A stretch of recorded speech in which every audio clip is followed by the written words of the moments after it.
Hey guys, how's it going? Welcome to some shit 20-somethings want to say. My name is Brittany. And I'm Kylie. And welcome to today's episode called F2020. It's definitely going to be an interesting one. Oh, yeah. So we all know that 2020 was one of the most, I'd say, impactful years of my life. It was something. It was shocking just how tragic and crazy it was. Yeah, it felt like we never really got a break in 2020. No, I felt like, and especially, like literally the day that 2020 started, for me, was just the beginning of the downfall. I had a pretty good beginning up until the pandemic officially started. Yeah, nope. Mine, I feel like mid-2019 is when it all started going downhill, and it has not stopped. Yeah, I'd say so. So you want to tell the people about your 2019 and 2020? That's what we're talking about today, guys, is 2020. So... And the events that led up to it. Yeah. So I'm going to start back probably April because, well, a little bit before April.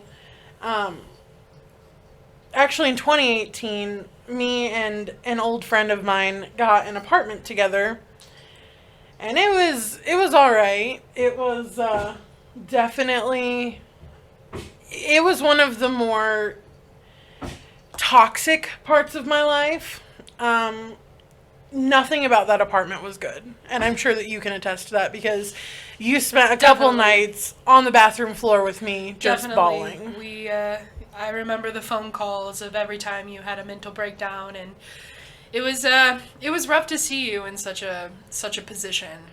Yeah, this apartment, like the apartment was beautiful, our landlords were great, but unfortunately I worked a lot of hours. And my friend at the time was working third shift, and she had gotten a dog without really letting me know. And if you know me, like, I'm an animal person. I love all animals. I didn't want to see this dog go back to the pound, but at the same time, I was like, what the hell? You couldn't have even told me about it, because it started off, oh, we're just fostering him for a minute. And then he never went back, obviously, because I hate to see it. But that just led to more craziness in the apartment. Also, our boyfriends are downstairs working on their music studio, so if you hear a staple gun, that's what that is. It's driving us crazy. Yes. So sorry about that. We don't have our own recording space at the moment. Yeah.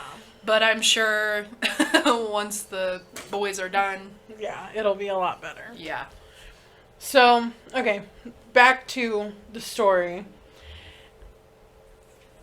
The house was just always disgusting, okay? And I take responsibility. It was hard.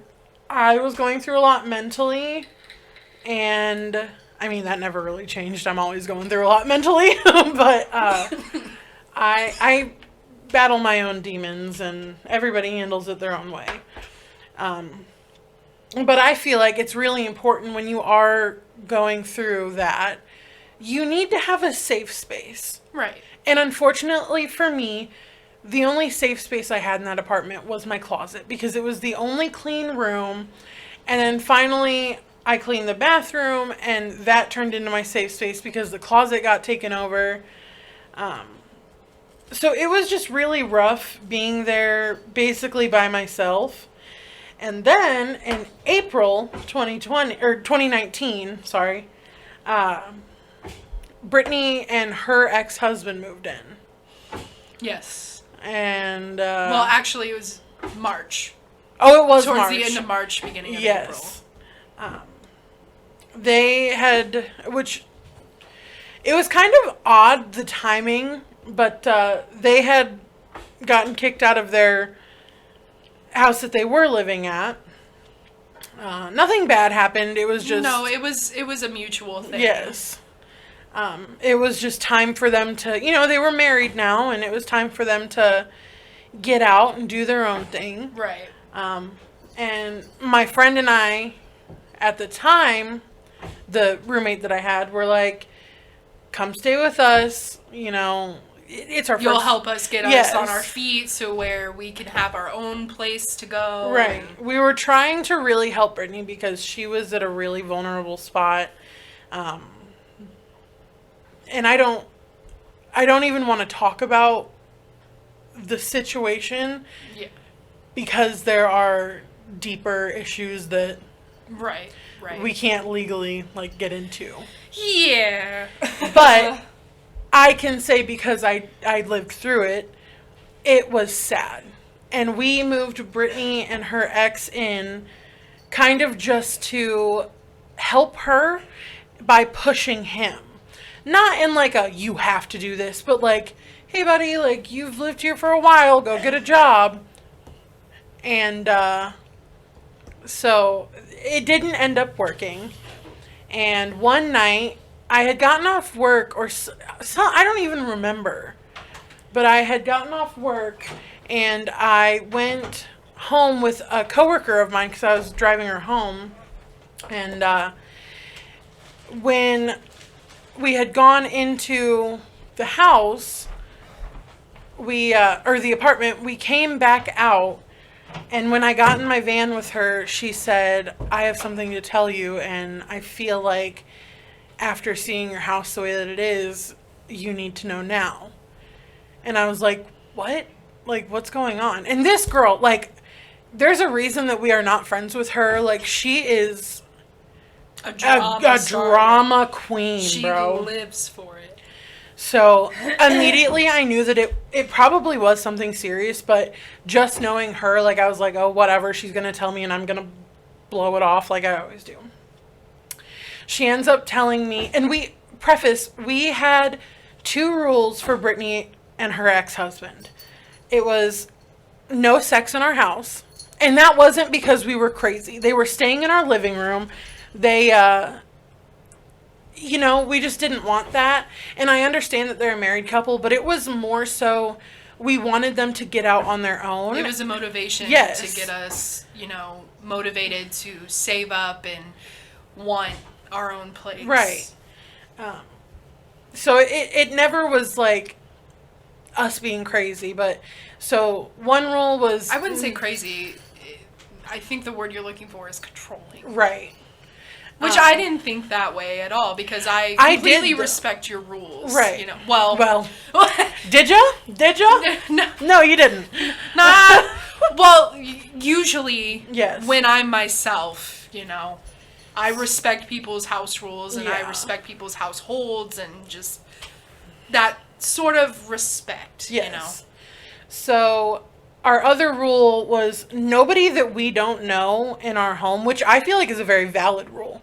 Right. And funny enough, this friend, my roommate, broke that rule so many times and I didn't even know it. Right. So those were our rules, just no sex in the house and nobody that we didn't know unless you asked. So in the car, the coworker that had just said oh, there's something I need to tell you, told me that Brittany had told her that they were having sex in the house and that Brittany's ex-husband and Brittany, she said that both of them had these group of friends that I was not fond of in my home. Which that was completely incorrect, but we're not going to get into that. Yeah. So my blood started boiling, not because they were having sex in my house or that I was pretty fucking pissed that you guys had somebody in my house that I didn't know, especially because I do know of these people and I know what they do and I didn't want that in my home. Right. So, because again, a home is supposed to be a safe space. I didn't feel that way at all by this point. So I was miserable in this apartment that I had a lease in with somebody that I could not trust, and now 2 more people that I felt like had broken my trust. So I ran back in the house, and I don't know, I've never had to run up on somebody in my own home. And that's a joke that I make that joke of this situation all the time because it, like, makes it a little better in my brain. But I literally ran upstairs, and I remember you were in the bathroom, and I just was screaming. I was not in the bathroom. I had just come out of the bathroom. You were on the stairs coming out, and I had, like, pushed you back in. Not physically, but, no, I was yelling. Kylie has never put her hands on me, and I've never put my hands Yeah. on Kylie. We have never, ever gotten in any sort of situation to where we needed to get physical with one another. But we barely even argue. Yeah. This is by far the biggest argument we've ever had. Well, it also caused the biggest fallout that we've ever had in the almost decade that we've been friends. So, I don't even remember what was said because I blacked out. I just remember telling you to, like, pack your shit and get out. That's all I remember, because at that point, I was hysterical. I remember a lot of texts and calls from Brittany, and I didn't even go home that night. I went to my grandparents' house, and that's really the last night that I spent in the apartment. At that point, it was really just my roommate's place. I paid for it and whatever, but I never went back. So, obviously, April, Brittany and her ex-husband were no longer staying with us. And it was really hard for me because the condition of living that Brittany's going to talk about that in her side, but the condition of living that Brittany and her ex-husband went into broke my heart. At this point, I had stopped being friends with Brittany, which was the hardest thing I've ever had to do. And it shakes me to this day because the toxic friend that I had talked me into, not being Brittany's friend, and I was very manipulated. And I take full responsibility as well, but I'm not that kind of person. I don't give up on people.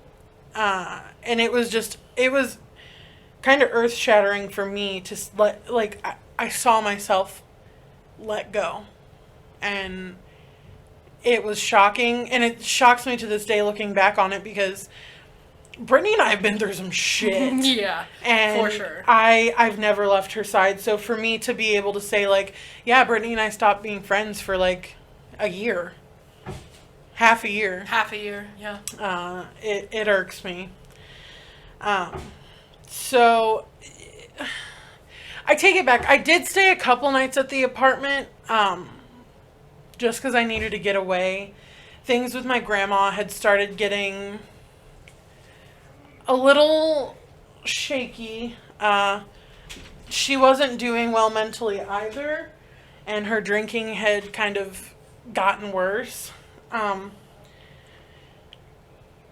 So every now and again I would stay at the apartment, but I was hearing rumors that my friend at the time, or my roommate at the time, was bringing in different people and doing some shit she shouldn't have been doing. All the way up until October 2019 when we got evicted. The basis for eviction was how dirty the apartment was, that people that were not on the lease had been staying there. There was other shit that I don't remember. I just remember frantically calling my mom and saying, what do I do? And my mom basically was just like, get out. Like, you didn't want to be there anyway. This is kind of like a godsend. And though it was hard and I was really, really embarrassed, I got out. I packed all of my shit, and my friend or roommate at the time had her boyfriend come and help her pack hers, and we were out. I felt a lot healthier, and I know that you weren't there to see it. No. I felt a lot healthier after getting out of the apartment. But at the same time, I think that was my weakest point, was October 2019 because my roommate at the time and I were fighting a lot about it, and she ended up moving in with her boyfriend, and I had no one. I was super alone. I didn't really try to reach out and meet new people. Yeah, it was just really awkward, especially because I worked with the roommate at the time. But shortly after, in November, she had gotten fired from the job that we worked at and kind of brought me down with her. And I worked in the healthcare. Oh God, I'm getting shaky, like, just thinking about it. It's bringing back a lot of, like I'm nervous. Okay. Yeah. Are you gonna be able to finish? Yeah. Just want to make sure. I want everyone to see, like, this is a real and raw podcast. And we don't sugarcoat things. There are things that are going to be said that people aren't going to agree with, or it might hurt some feelings. It's us, and this is how things went, and this is... Mm-hmm. Okay, so... Life isn't, it's not censored. Yeah, and... So, I got fired from my job, and around the same time, that was like the final straw for me at the time with the roommate, best friend, whatever. So we stopped being friends, and I heard from multiple people the things that she was saying about me, and oddly enough, my boyfriend at the time, or not at the time, my boyfriend now was the one that, like, kind of helped me through it, even though we weren't close at this time. I ended up breaking things off with not even my ex, because I never dated him. Right. We were just, like, for 5 years, we were this weird on again, off again, talking, not talking. I love you, I'm gonna marry you, I hate you, don't talk to me ever again. Like, it was insane. Toxic at its best. Yes. Also in November, I started talking with Brittany again. Yes. And she ended up coming to Thanksgiving with me. Mm-hmm. The last Thanksgiving that my family had together. Yeah. The last one. Yeah. Again, my grandma started having problems, and I want to just show that it was bad for a long time with that. That's the only reason I keep bringing it up. And quick trigger warning, we are going to talk about suicide in this episode. Yeah. So December 2019, I kind of came clean. Well, I guess it was November into December.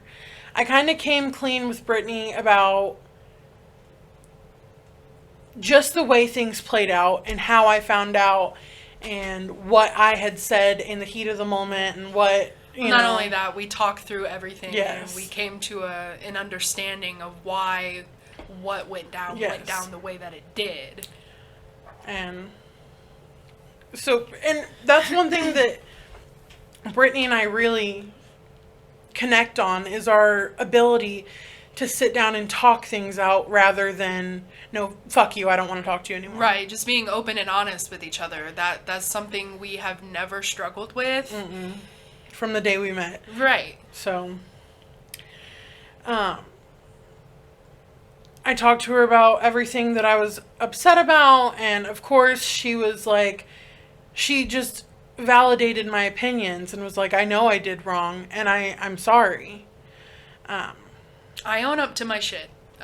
When I do wrong, I don't have an issue owning up to what I did wrong. Yes. So ultimately in December we were back to best friends. How we were. Yeah.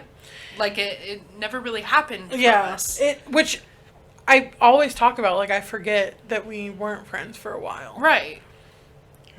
I forget that whole time period in general. But I feel like at that time it was necessary for us to kind of separate, to really appreciate the value of our friendship. Well, and in all honesty, Brittany needed to handle this on her own because I had been there for years telling her, this is bad, this is toxic, he's abusing you, he's doing this and that and that. Right.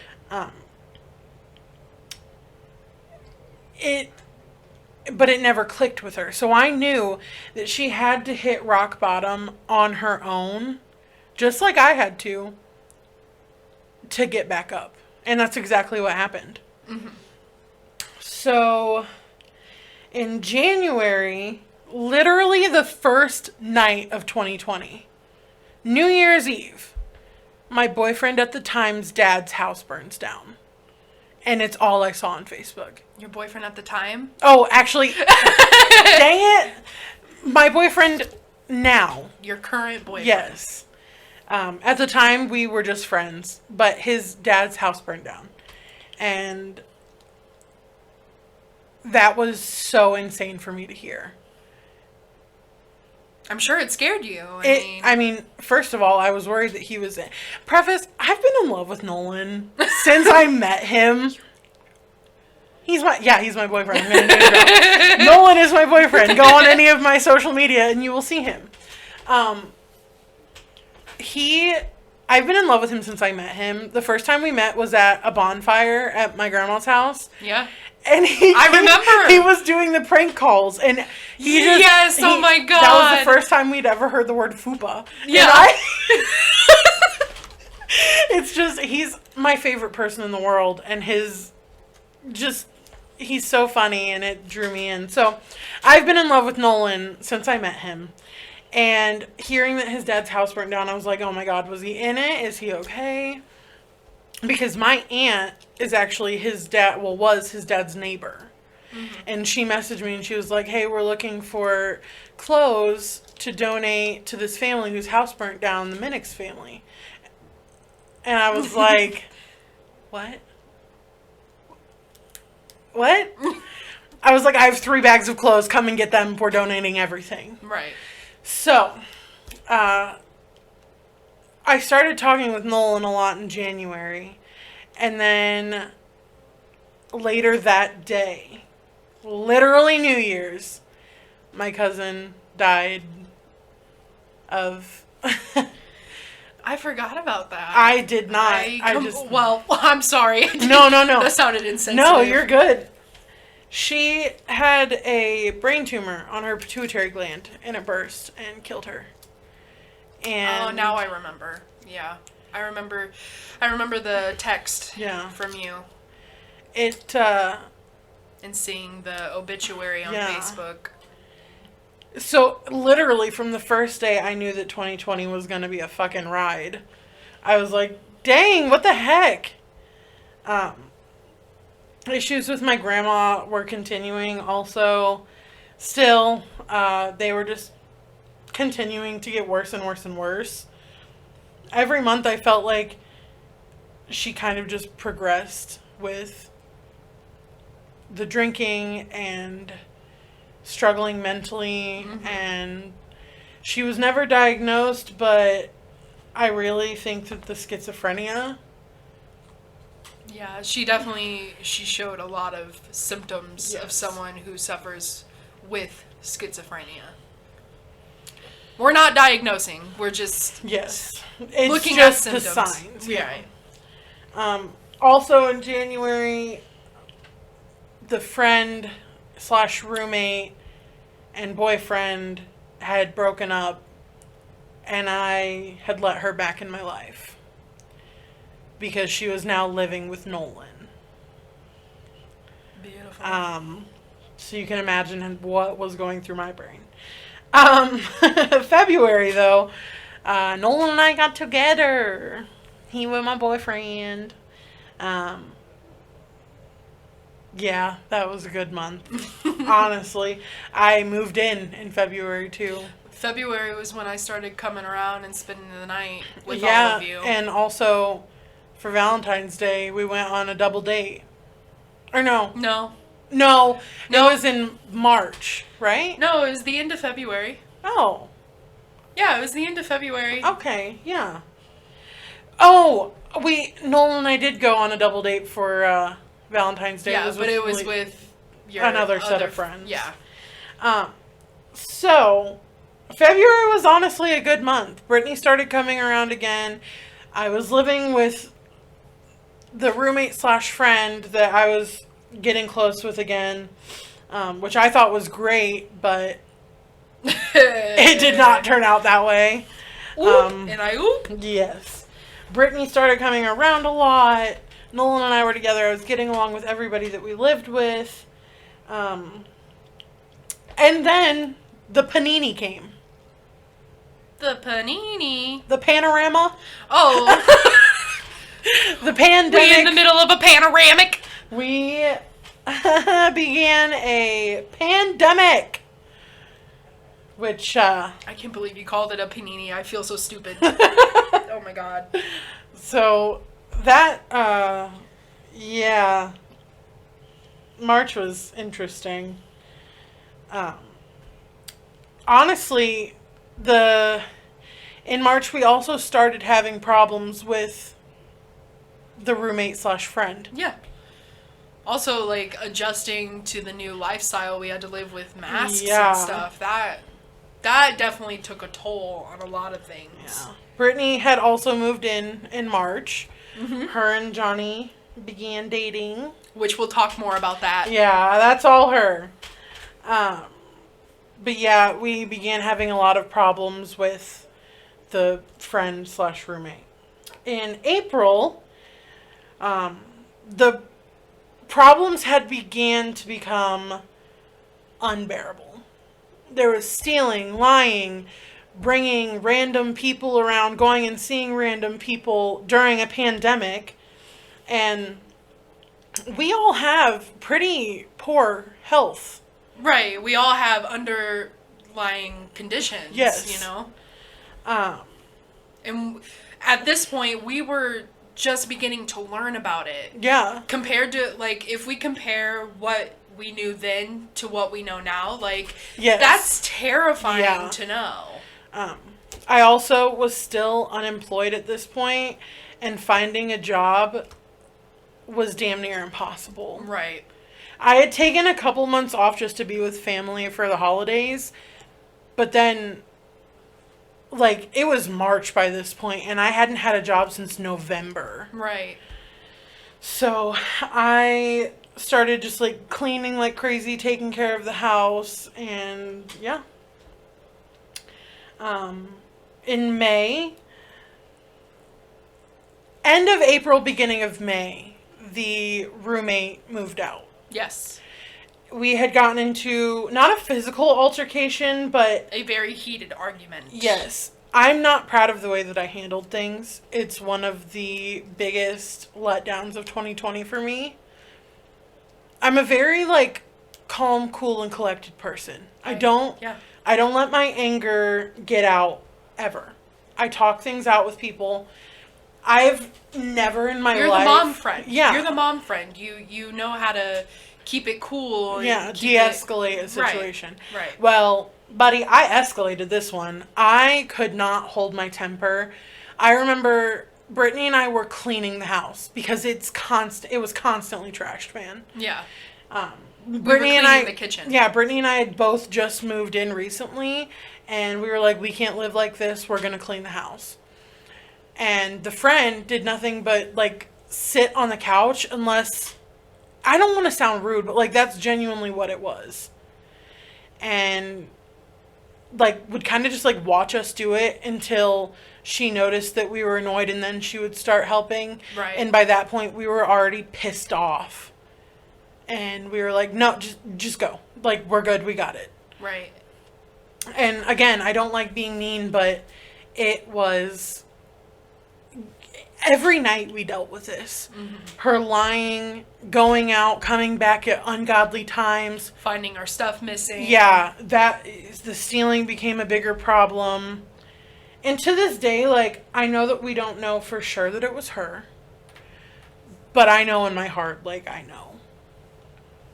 It couldn't have been anyone else. No. It just, there were only 3 girls in the house. There's no way that the stuff that was taken by one of the boys in the house. Because Mallory at this point wasn't even transitioning. Correct. So none of it. It just, things weren't adding up. The lies kept building up. So finally, this one night, we were cleaning the kitchen, and she goes, I'm going to go on a walk. After watching us clean this house, she goes, I'm going to go on a walk. She was gone for 2 hours. 2.5 hours. Yeah. In the middle of the pandemic, remember, everything was closed at this point. And it was dark. And it was nighttime. Nighttime. It was like 9:30. Yeah. By the time she got home. So everything was closed. We literally waited on the front porch for her because I was like, I'm not letting her back in this house. I can't get sick. I can't risk it. Thank the Lord. Not only that, Johnny is working in healthcare. Yeah. Thank the Lord nothing ever came of that. Right.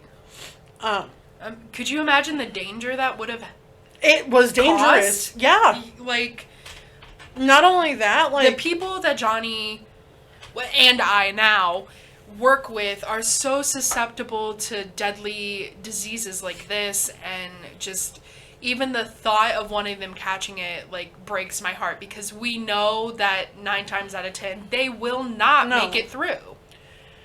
And, like, we were all giving up so much by this point. I hadn't seen my grandparents in months. Like, since the pandemic begun, I hadn't seen them. Yeah, I remember you only had phone calls, and it was just like, it was really taking a toll on you. Well, because I knew that my grandma, her mental health was declining, and I couldn't be there. Right. That is scary. And I know you wanted to be there. Yeah. Like, even I wanted to be there with you, to be there for them, you know? Because we know that things were not the greatest. Yeah. So, on top of just being selfish and going out with random people all the time, the stealing, the lying, like, you couldn't just tell us that you were going to see these people. Right. We don't judge. I am the most supportive person, no matter what. You could tell me that you literally just killed someone, and I would be like, okay, it's all right, we're gonna take care of it. Like, clearly you gonna go to jail, honey, and I ain't gonna harbor a fugitive, but I'll support you through it. Right. But at this point, I was done. I was the maddest I've ever been. And it also just, like, the manipulation and toxicity that I had let go on for years, it was all just coming to the surface, and I was realizing how bad it really was. Yeah, you were just boiling over at this point. So when she got home, my boyfriend talked to her on the front porch for a little while and was like, hey, this is not cool. What are you doing? Because we had vented to him our frustrations. And of course, he supports Brittany and I. He supported her too at the time, and then he found out what was going on, and he was like, what the fuck? Right. So she comes in after talking with him, and I just look at her and I'm like, why did you lie? I was like, you weren't walking for 2.5 hours. And, like, hello, we're all plus size women here. I'm not shy about it. I'm sorry. We can barely walk up the stairs without being like, whoo, got a damn breath. That's right. So I know for a fact that you weren't walking around for 2.5 hours. No. And she said, this is the part that I was like, I'm gonna pop off. She said, I went to a park. Bitch, where the fuck, what park you went to? Everything's closed. We're in a panorama. What are you talking about?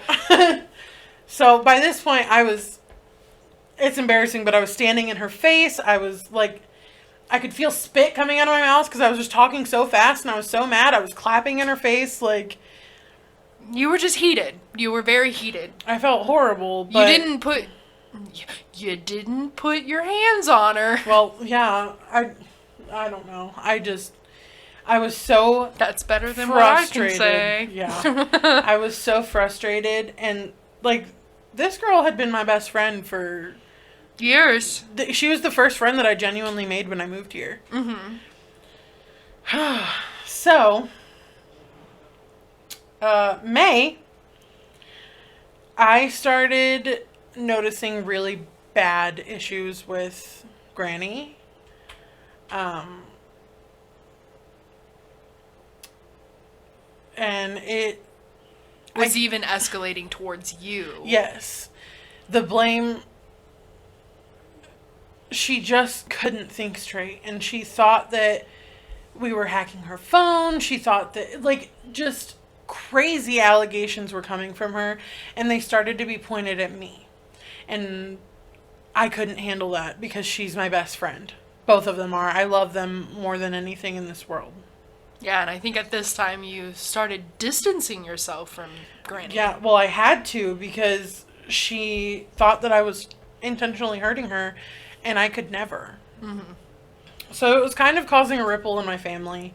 And by this point, all I had was Brittany to talk to and Nolan because the friend roommate moved out. Mm-hmm. That night, she moved out. Yeah, she left. She left all of her stuff here. And we had to gather it for her so she could come and get it. So yeah, that's really my May consisted of just heartbreak because my grandma thought that I was intentionally hurting her. In June, things with my grandma were still really bad, and it got to the point where I had to go get my 15-year-old cousin and move him in here for a little while. Yeah. We had to take care of him for a while and look after his best interest. That was traumatizing. Well, just think we're these young 20-somethings and having to step up and be a parent. Be a parent again in our lives because obviously we have younger siblings and siblings we've had to take care of. Yeah. Because our parents weren't really, doing their part. Or they were, but they just weren't around enough to do the part. Which is, it's an older sibling thing. You always do that. Right. But, so Gabe moved in. We celebrated Brittany's birthday. Woohoo! So, that was a good thing that happened in June, but I still mentally was, like, exhausted from everything going on. Also, I forgot, in May, we got Bean. We did get Bean. Bean is one of our cats. She's a baby. She's a little fluff. And so it was just Bean for a couple months. And then on 4th of July, we went to Nolan's parents' house with Gabe. And we met this kitty. And her name is now Ash. And we adopted Ash. Brought her home and gave her to Bean, basically. Yes. Bean and Ash are inseparable. Just like their owners. Yes. Which is ironic. It's beautiful. They're best friends. So we now have 2 kitties. In July, Ash got out. Yes. Like a few days after we got her. Yes. She escaped from the house. Oddly enough, thank everything, she ran down the street to Nolan's cousin's house. Cousin's house. Nolan's cousin's house. We were calling shelters. We were putting ads out on Facebook. And finally, his cousin texted him and was like, "Hey, I think we have your cat." And we went and got her. And I just remember in that few days span, you looked so pale and so lifeless. I was miserable. I remember just laying on the couch and, like, screaming her name and crying. Because I had thought that she was sick, because she's the runt, so she's so little. Right. I thought she'd crawled into some weird nook or cranny in the house and died. Yeah, she was really tiny at that time. She still is pretty tiny. But she's bigger now to where we can find her. Yeah, she can't really get into the She's tiny almost places. a year old. I know. Oh, goodness. Bean's gonna be a year old, too. Yeah. Our cats are pretty similar in age. So, in August, we took Gabe back home for a little while, because it had seemed like it was getting more manageable. So we took Gabe home. So he could go to school. Yes. And we moved in 2 new roommates. See, I never had the issues with the roommates. I had a few issues, but I didn't have the issues that everybody else had. So that's kind of a topic for you, boo-boo. Yeah. Like, we will touch... I have no problem touching base on those 2 roommates. Oh my God. So, Gabe went home. September, I really didn't have anything going on besides just Granny being crazy. Right. October, the roommates moved out. At the end. Yeah, at the end of October, the roommates moved out kind of suddenly. But it was a little bit of like a weight off of my shoulders just because like I couldn't handle the toxicity of the house anymore. Right.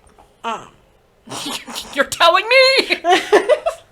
So, we celebrated Halloween. As a household, yeah.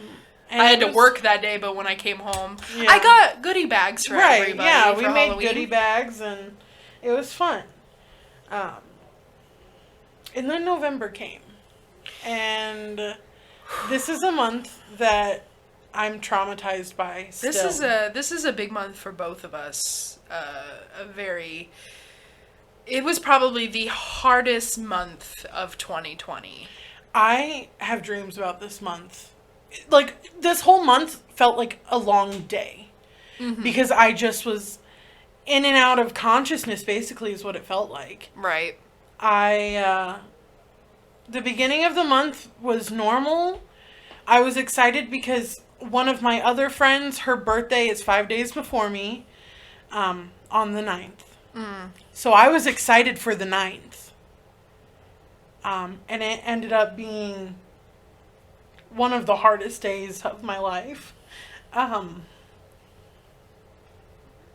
I woke up, well, I guess I was dreaming, and I walked into my grandparents' house in the dream, and it was really quiet. And that was odd, because if you know my grandparents, like, you walk in, they're and so full of life. It's just crazy. There's always something going on. Yeah. So I get woken up by a phone call on Nolan's phone, and it's my sister on Facebook Messenger, and I was like, that's really weird. Like, why is my sister calling my boyfriend? And it ends up hanging up when I wake up. And I look at his phone, and there are just missed calls after missed calls after texts. And I was like, what the fuck is going on? Mm-hmm. And then I look at my phone. That is frozen. Like, it wouldn't work. I couldn't scroll. I couldn't do anything because I had so many missed calls. And I listened to a voicemail that my mom had left me. And she, like, you know, you get that feeling when you know that something has happened. She said on the voicemail, she said, it's like your stomach just drops. She said, Kai, I need you to call me before you talk to anybody else. It's important. And I remember calling her and just crying. Because I already knew what was going to be said. And on November 9th, my grandma lost her battle and committed suicide. And I didn't think it was real at the time. My mom basically told me that, and I don't even, should I even say, like, what happened, or is that too... That is completely up to you. This is your story to tell. She ended up hurting herself. I'm just gonna say that because I know how triggering it can be.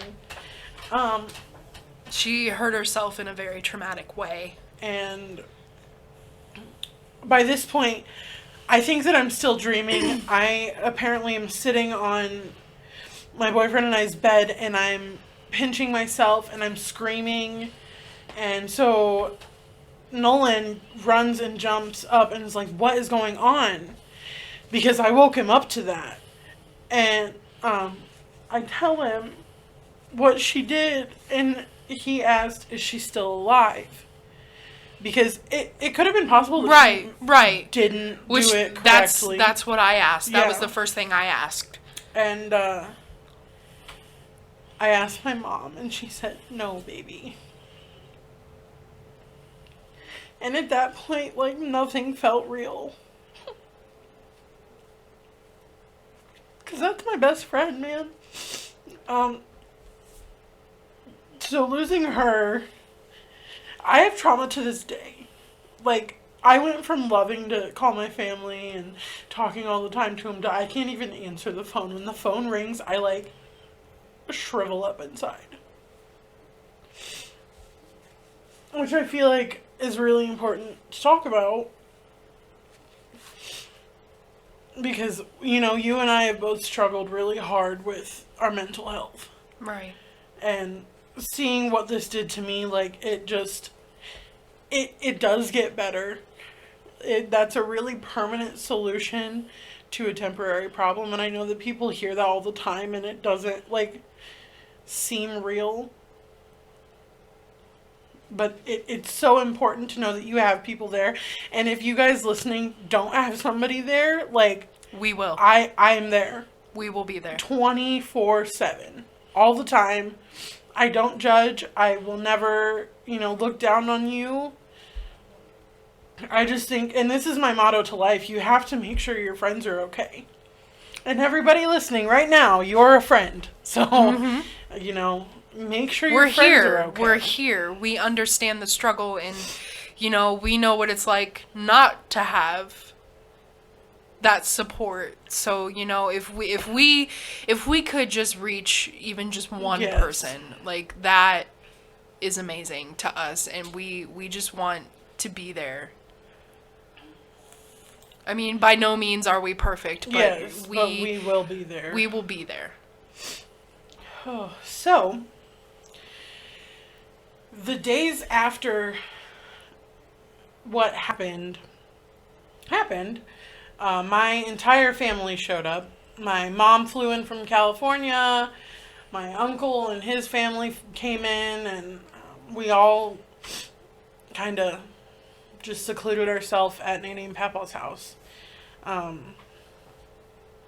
After my family was there, we planned her celebration of life. Because that woman did not want a funeral. No, she did not. And she would have fucking killed us if we went against her wishes.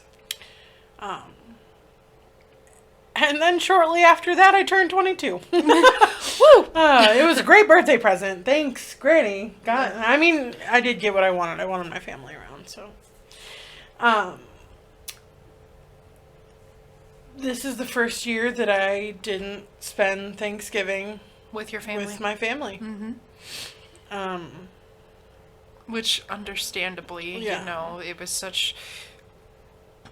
having that traumatic experience during such a month of, you know, that's supposed to be celebrated.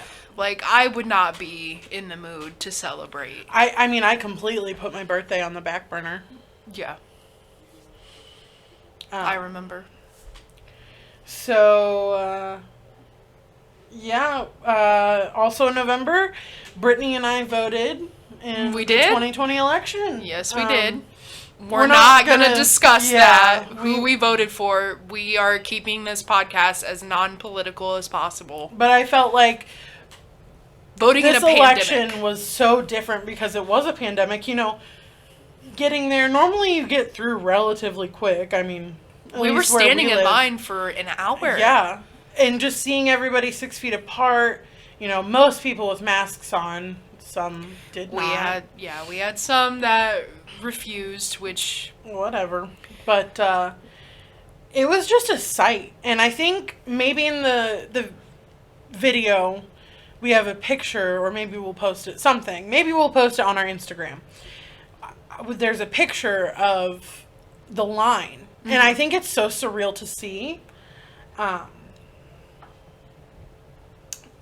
So then, December, my depression was pretty bad. Um, it was a really hard Christmas just because, again, it's a holiday that my grandma loved, and I didn't get to celebrate that with her. So it was a rocky end to 2020, but it did end beautifully. We celebrated Christmas as a household together. With Granny's decorations on our tree. Yes, we have... tribute to her. Yes, we had a beautiful... Actually, my mom got that ornament made for Granny, so it's Yeah. like two of the most influential women in my life. you Right. know. But we ended 2020 beautifully with a great Christmas, and yeah, that was my fuck 2020. I never want to... Oh, God. Let's never relive that. All right, so now... Oh, Brittany is gonna talk Oh, about her fuck. 2020, and I understand that we're already an hour in. We knew that this one was gonna be a longer episode. We want to share our experience of 2020, and boy, is it a lot. Yeah. So, All right, here's Brittany. okay. Well, my 2020 compared to 2019 was actually better. Crazy as Lucky that is to bitch. say. Yeah. 2019 was a really bad year for me. Like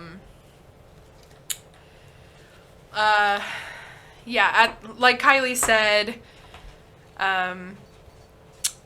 we had a falling out, and I ended up moving into a shed to be with my ex-husband. And that was very, very, very hard on my mental health. I can't even begin to describe the hopeless feeling that I had. I felt, this is really who I am. This is really what I'm going through right now. It's what it's come to. Yeah. I couldn't believe. I've never been in a situation like that before. This is Ever. the situation that I had mentioned that was so hard for me to watch you go through. Yeah. Because I knew that you were worth more than a shed. Yeah. I lived in a shed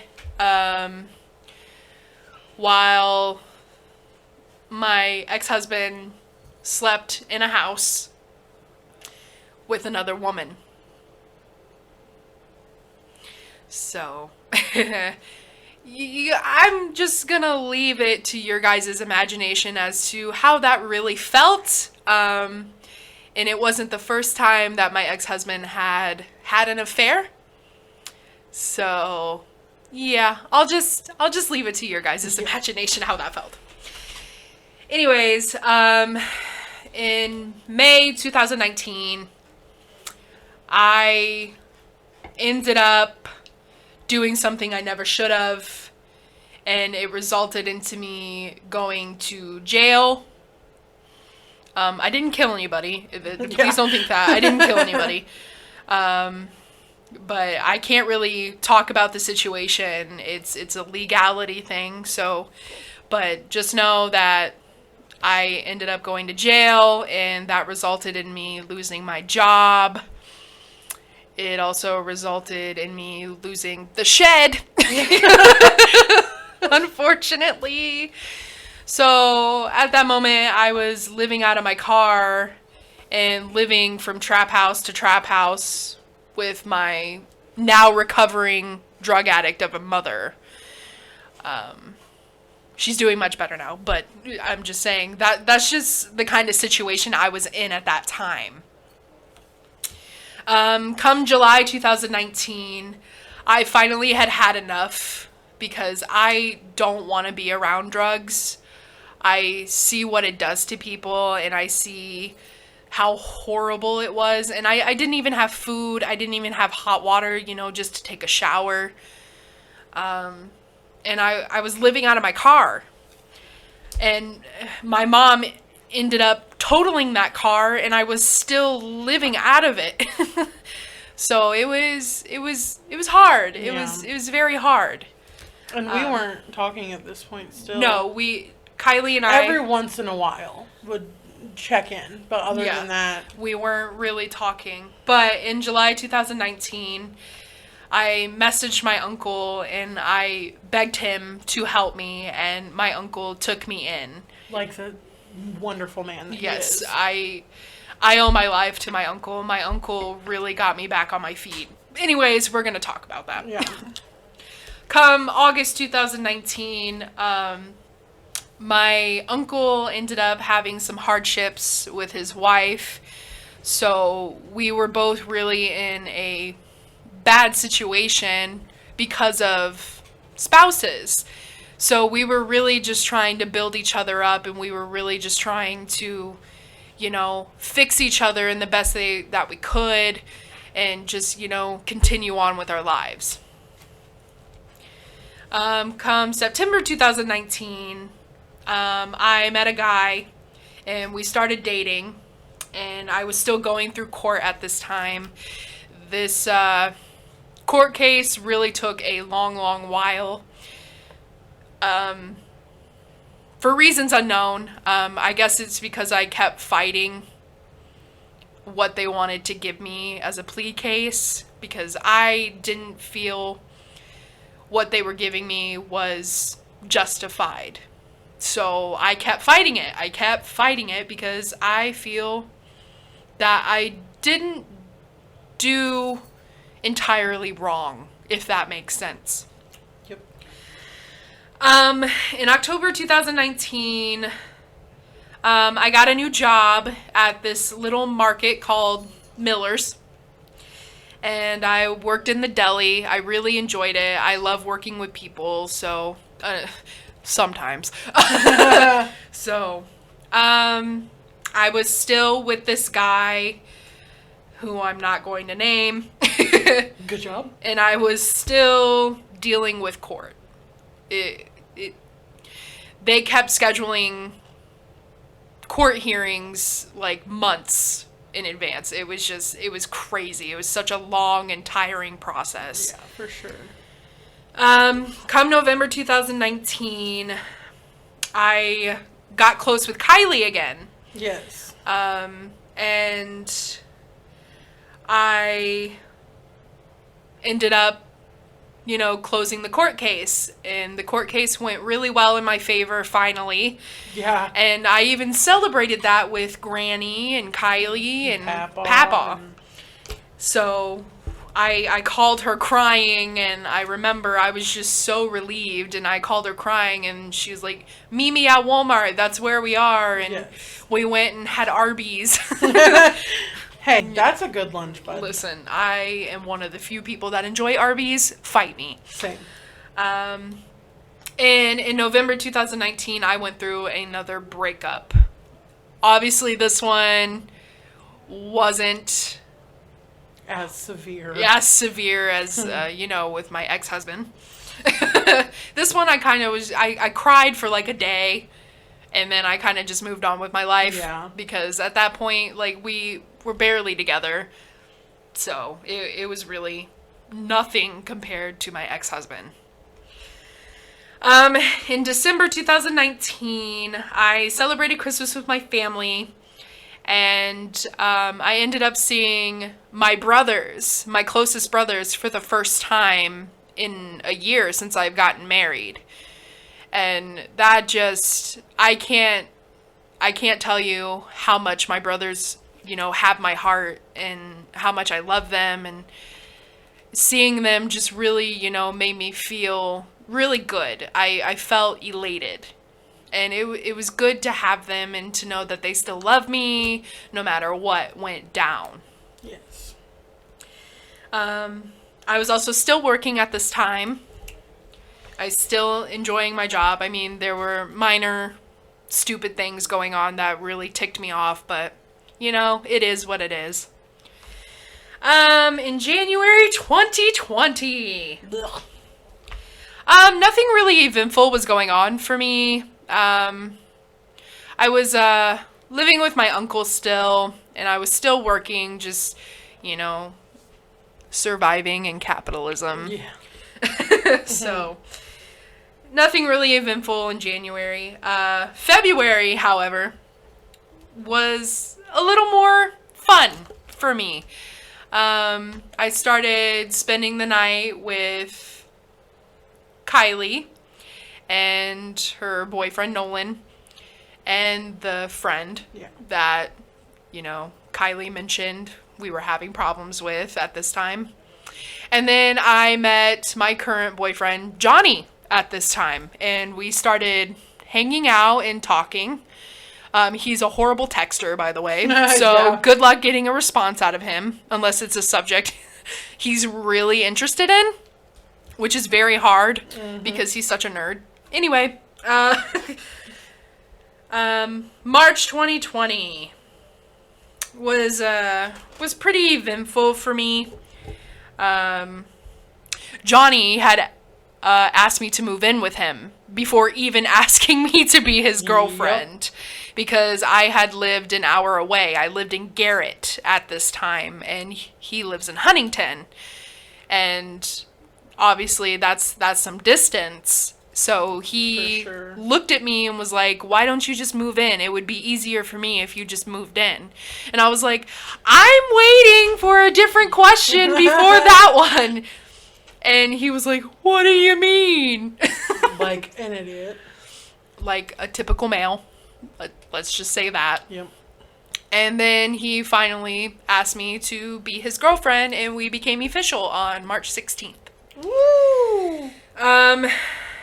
Before then, just at the beginning of March, my cousin had passed away from some health issues. I'm still unsure of what entirely happened, but it was really sudden and tragic, and it was just, that was a hard death because she was one of the rocks of my family, and losing her was very hard. Since Johnny had asked me to move in, I put in my 2-week notice at my job because I didn't have the income to drive an hour there and an hour back just to go to work part-time. Yeah, like, I was part-time. It wasn't worth the money. I wasn't full-time, and I wasn't even making $10 an hour. Like, it wasn't even worth it. No. And then my aunt and uncle had given me a car, which was really nice because I was able to make it over here to see Johnny and stuff like that. We didn't have to come pick you up anymore. Yeah, I didn't have to pay you gas money for that. I could just put it in my car. And then the pandemic began. The panorama. The panoramic. The panini. The panini. As Kylie calls it. Oh, yeah.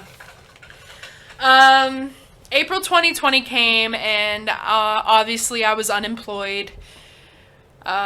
Problems with this toxic friend / roommate were getting worse at this time. She was stealing things and obviously not helping us with the responsibilities of the household. And, that really takes a toll on people when, you ask nicely several times and you just kind of get spat on in the face, kind of thing. So it was really just taking a toll on Kylie and I at that point. May 2020. Woo! May 2020. Yeah. At this time, my boyfriend was the only one working and supporting the household, and obviously that had a damper in financial things. Like, we were going without food, and we weren't going without electricity or heat or anything like that, but food-wise, it was really hard. Which we never really went without food because... Granny. Yes. Granny really was a big support in that. But that's when Johnny and I began talking about me getting a job and, helping him support the household. And then I finally got permission to adopt a cat. So I had been on Facebook looking for a kitten because Johnny and I want a cat that we could raise from it being young. Yes. Until, the end of her life. And a mutual friend of Kylie and I's reached out to me and was like, I have this female cat. If you want her, you can come get her. I'll meet you somewhere. And that's when we got Bean. Yes. Our little fluffy baby. Little baby. Look, she's right there. You guys can't see her, but we can. Yeah. She is a blessing. Oh my God. I'm sorry. I got distracted for a minute. Yeah, we adopted Bean. She's my baby. Oh Lord. Oh no. Oh, the boys are coming. What is this? A microphone. Why did you? We're currently recording. You're interrupting. I Goodbye. gotta go take a fucking shit. Oh my God. Out of my fucking anus. Goodbye. Goodbye. Anyway. June 2020. Yeah, June 2020. I turned 23. Nobody likes you when you're 23. And Or 22 or 25. the 20s. Nobody likes you when you're in your 20s. And I ended up getting another job. And it's for the same company that my boyfriend works for. We obviously work in different houses because, people in... Okay, the boys are leaving. I apologize. There's your little comedic relief. Anyway, we don't work at the same house. We work with different clients and stuff like that. But I really enjoy the job, and I'm really glad I got back into the field. In July 2020, we had some roommates move in, and they were really stirring up drama between my boyfriend and I. And a lot of it had to do with, financial stuff, because they were just, my food was going missing, and, utilities were being used more, and just... Things that happen when you live with 7 people in a home. Right. And I'm going to chime in every once in a while about it, but Nolan and I didn't have the problem. I mean, I'm sure Nolan got annoyed, but we didn't have the problems that you guys did with them. Right. Which is shocking. Mainly, it was the financial aspect, because at that time, it was only Johnny and I supplying the money, Obviously, things have gotten better, but at that time, it was just really hard because I was trying to, support 7 people. And obviously, a lot of messes were being made. They were bringing in animals from God knows where without permission. And they even gave us a flea problem. Yeah, that was awful. I'm allergic to any insect bite. Yeah, and to be same. bit by fleas felt like pins and needles. It was awful. We were getting bit every day and swollen bit. Yeah. And then, the beginning of July, I filed for divorce. I finally got into... Finally. Yeah, I got a financial position where I could finally file for divorce. Because it's not cheap, kids. It's cheaper to get married than it is to get divorced. Just keep that in mind. Make sure you have the right person. Doing. Yeah.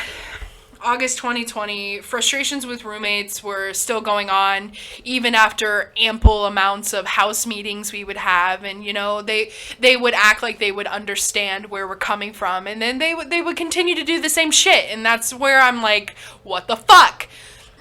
Yeah, and by this point, it was harder on me to even be in the house because I felt like I was being pulled in 2 different ways. Yeah, because the female was trying to get you to side with her over me.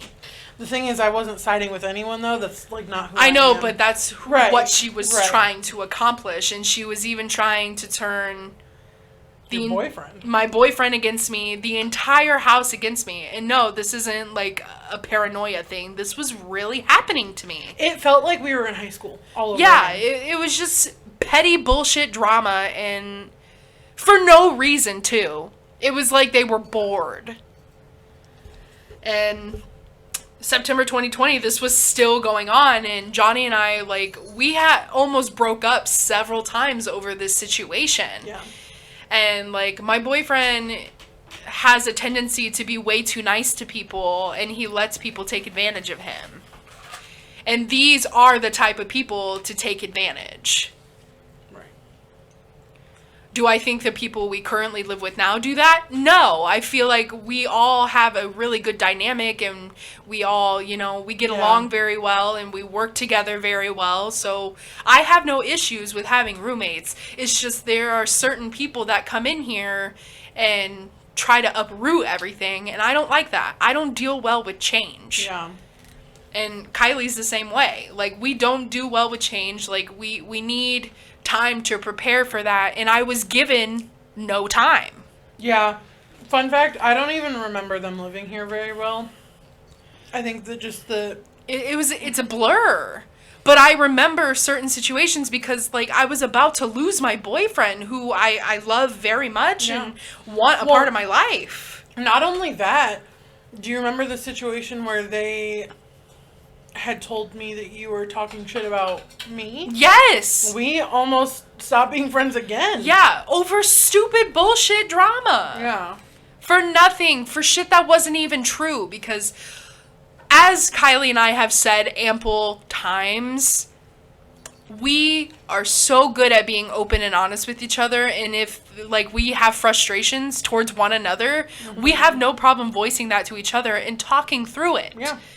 And this freaking woman was really trying to tear us apart, and which she was saying things that she wouldn't even know because I didn't even vent to her about these issues. Yeah, you and her never became friends. No, I never really talked to her. I never really vented to her. I stayed to myself. Yeah. Like, cooped in my bedroom. Which is what happened to all of us, really. Yeah, we all just kind of stayed in our rooms and, like, went on with our business. In October 2020, holla fucking Lula. Lula! Become a mean girlfriend. Yeah, Kylie can't say hallelujah, so just look out for that. The roommates finally moved out. They finally were like, okay, we found our own place, we're gonna get out. Unfortunately, which disappointed but not surprised, they didn't clean up after themselves. They have left shit here, and they decided that they weren't just gonna pay last month's rent.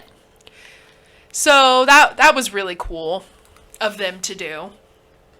Yeah, so basically we dealt with that, and then I got goodie bags for my roommates for Halloween because I like giving gifts. I think that's one of my love languages, if I'm going to be honest.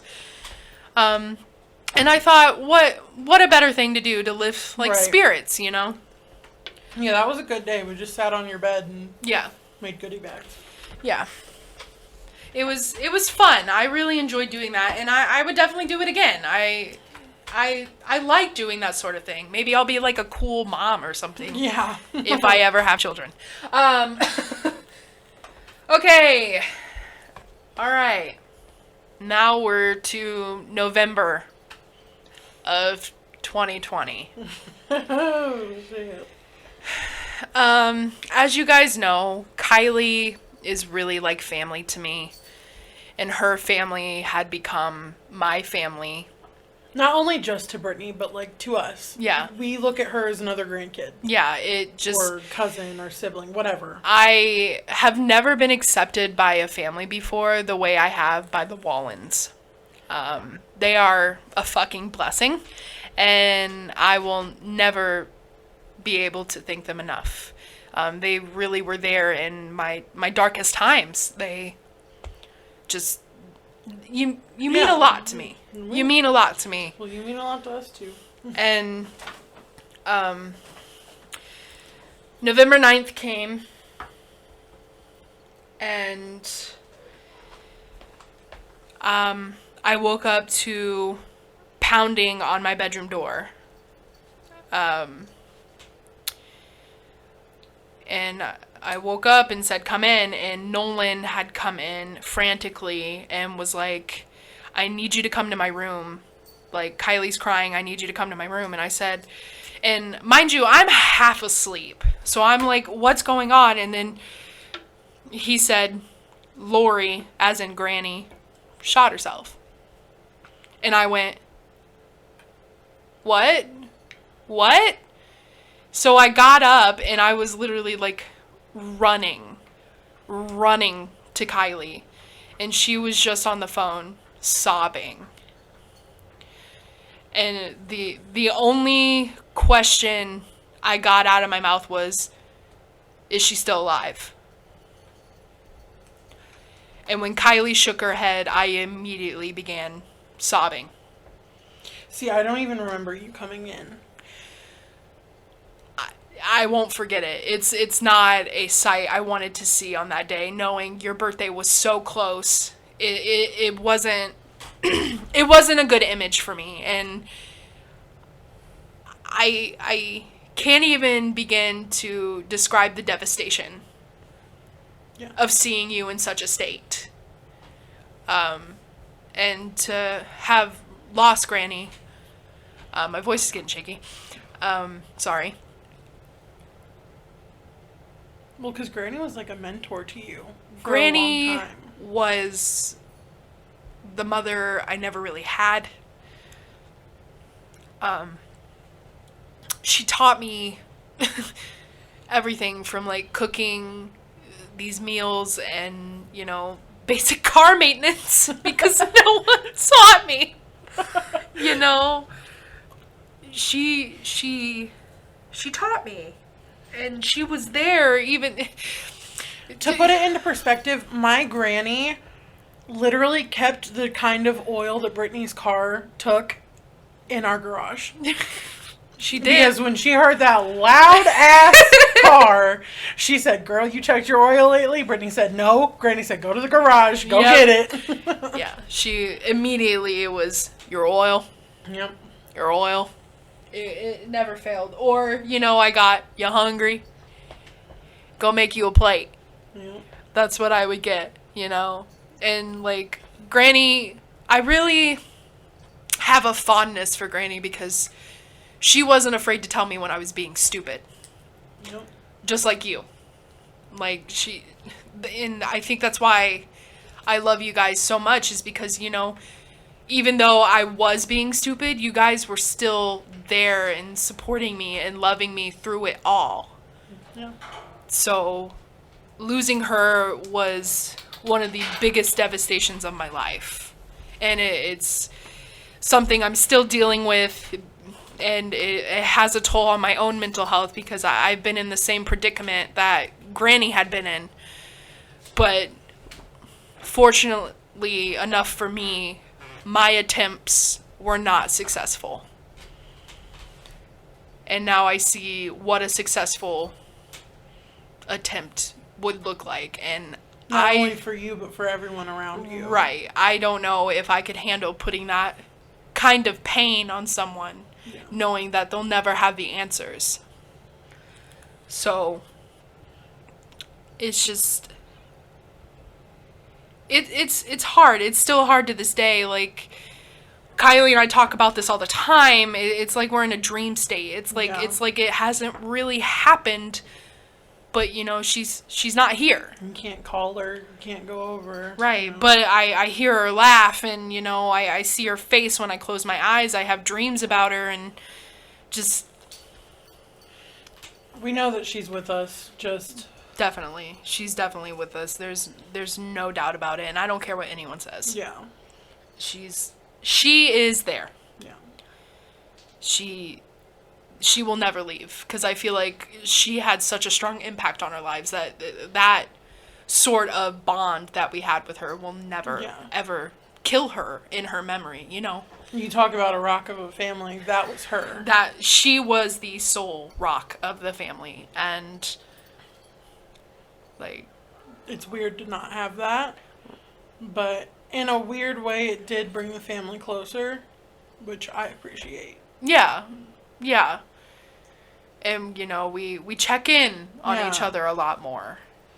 That phrase, make sure your friends are okay, is said Right. quite often by me now, Yes. especially. It was before, but I say it damn near every day now. Yeah.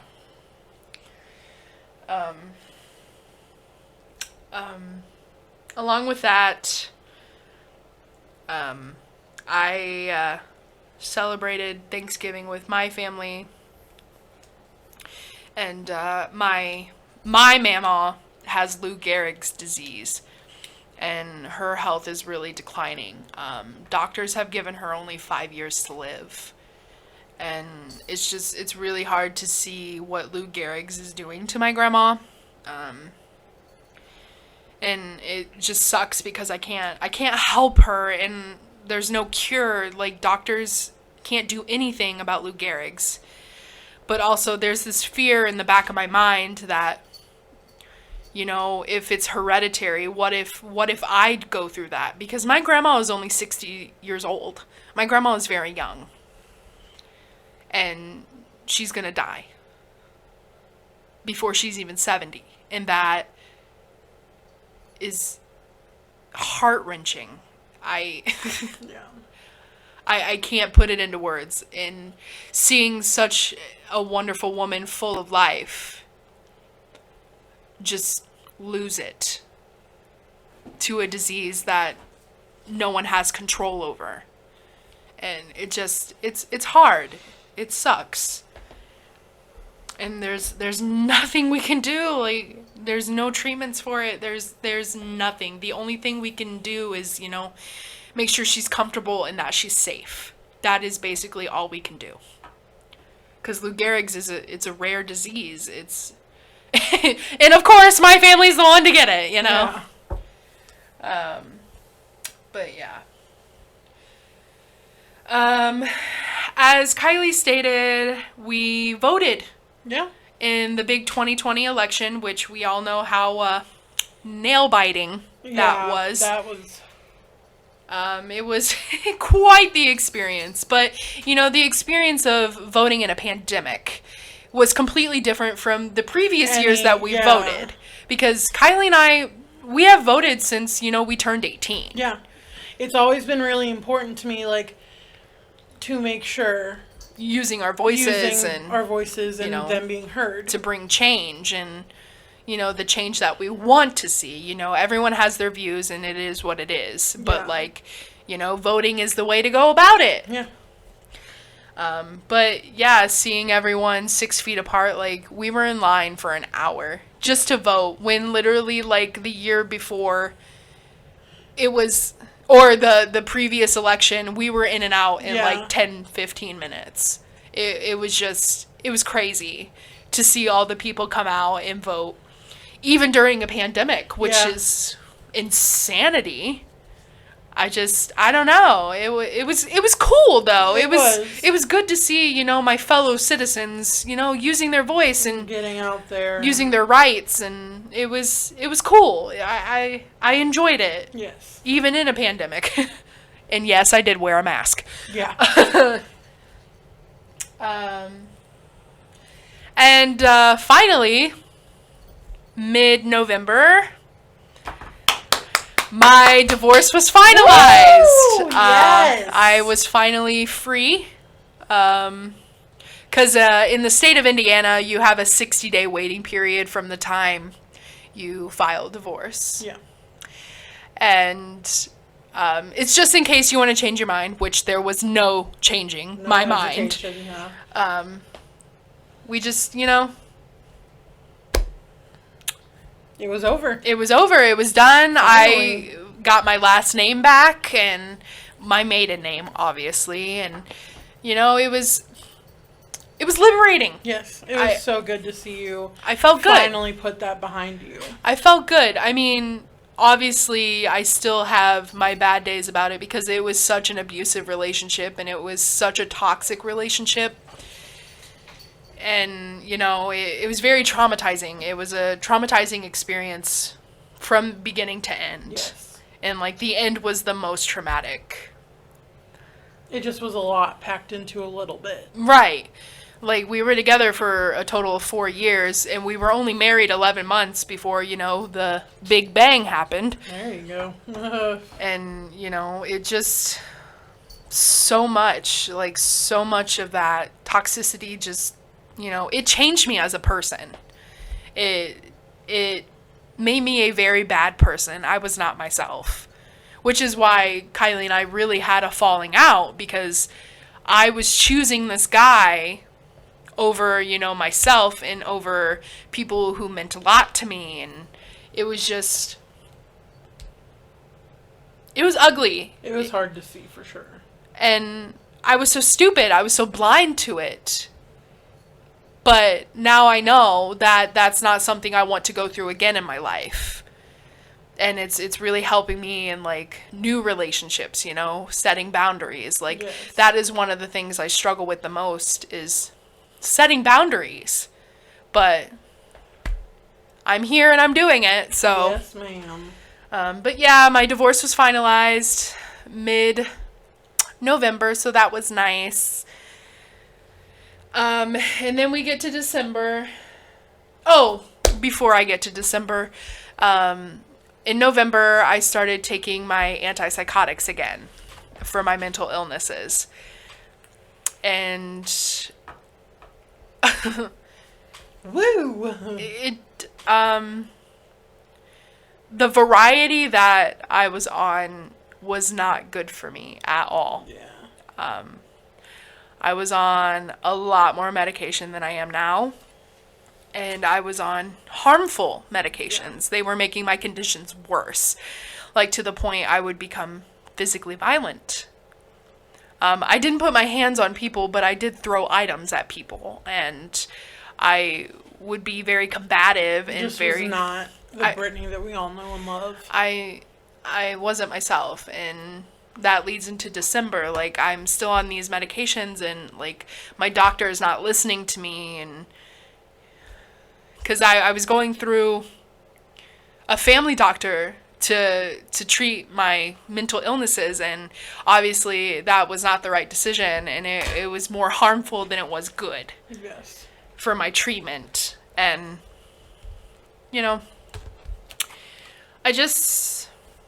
I'm doing better now. Yeah, for sure. But got a little croak there. Sorry. But I just, in December, I was going through all these adverse effects, like worsening nightmares and just, anger and sadness. And I couldn't get control. I had no control over myself. And, like, Kylie and I got into a little spat over political views on Yeah. Facebook. It wasn't like... Between our political views, Right. It was the way she was voicing them, because I could tell it wasn't her. Yeah. Just, I'm very combative, but now, You're doing better. I'm doing much better, and I have a psychiatrist this time, and I'm already improving now that I'm finally getting off these horrible medications, which I'm not by no means swaying people away from taking their medications. Please, if you have medications, follow them and talk to your doctors and If let they're them know. not working, If let they're not, them know. yeah, if you're having adverse effects, like, please reach out. Please, do what's best for your health. However, with the medications I was taking, my doctor wasn't listening. My doctor wasn't listening to me. But I finally got a referral after I beat it into my doctor's head, not literally, Yeah. that, you're not helping me. So I finally got a referral to a psychiatrist, and I am improved Yeah. by like 100% already. Yeah. So I'm in a much better mood. I have control of my emotions. I'm more of myself. I'm more talkative. I'm more in a lively mood, just kind of that thing. But, to end my 2020, I celebrated Christmas with my closest friends and my boyfriend, and I feel it was a bittersweet ending Yeah. to 2020. And, you know, if I could relive December, I probably would, because I feel like it was a good bonding moment. And I will always remember the one gift that Kylie and Nolan got me. It was a picture of me and Granny. The only picture you have with her. Yeah, the only picture that I have with her, and they got it in a picture frame for me, and I have it up in my room, and it's sitting there, and I look at it every day, and it was one of the more meaningful gifts that we purchased this year. I love meaningful gifts, so having that is like the best thing. Like, that's literally all I would ask for. The beautiful thing about it was that was Nolan's idea.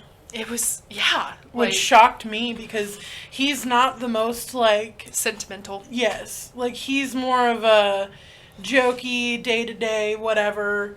But he definitely surprised me with that one. I thought it was very kind. Well, I am grateful, and, you know... Yeah. That was my fuck 2020, guys. Yes. It was a rough one, but it got us to the point that we are now. And we're doing this podcast because we're in a clear mindset. We're so excited for the future of this podcast. Definitely. We have so many great topics, and we're going to have some awesome guests every now and again. And we're not entirely sure of how many guests we're going to have, Yes. because we do have people who are interested on coming on. But this is really going to be our outlet. Yes. To everyday life and certain, like, important subjects to our generation. Yes. You know? And people our age, and so... Right. Literally, our podcast is called Some Shit 20-somethings Want to Say, and we're going to be heard. Yes. We're going to be heard.